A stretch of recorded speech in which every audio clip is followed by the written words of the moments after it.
Hi friends, నేను మీ రాయలసీమ గుర్రోడిని. చూసారనా, పొద్దున్నే 6ంటికి లేవాలన్నమాట. లేచి అదిగో అది తిరుగుతుందో లేదో చూడాలి.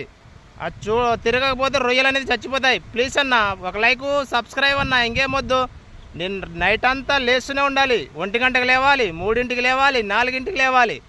లేచి అది చూడకపోతే రొయ్యలు అనేది చచ్చిపోతాయి. ఇంకా చచ్చిపోతే తెలుసు కదా, లక్షల లక్షల నష్టం వస్తుంది. మీరు అదృష్టవంతులు, పడుకొని నింటారు. ఇక్కడ వర్షం పడుతుంది, చలి చలి చలి గజ గజ వణుకుపోతున్నాము. అదిగో అది తిరగాలి. తిరుగుతుందా తిరగదా అనేది నాకు డౌట్. తిరగాలనుకోండి ప్లీజ్ ఫ్రెండ్స్, కోరుకోండి మీరు కూడా తిరగాలని. ఓకే, సక్సెస్, తిరిగింది. Please like and subscribe. ఆ రొయ్యలు చేపల ప్రాణాలు దాంట్లోనే ఉన్నాయన్నమాట. ఓకేనా? ప్లీజ్ ఫ్రెండ్స్, రాయలసీమ నుంచి వచ్చి భీమవరానికి మీ రాయలసీమ కుర్రోండి. థ్యాంక్ యూ అన్న. నా వీడియో చూసి వదిలేకు, ఒక లైక్, సబ్స్క్రైబ్. అదిగో దానికోసమే నేను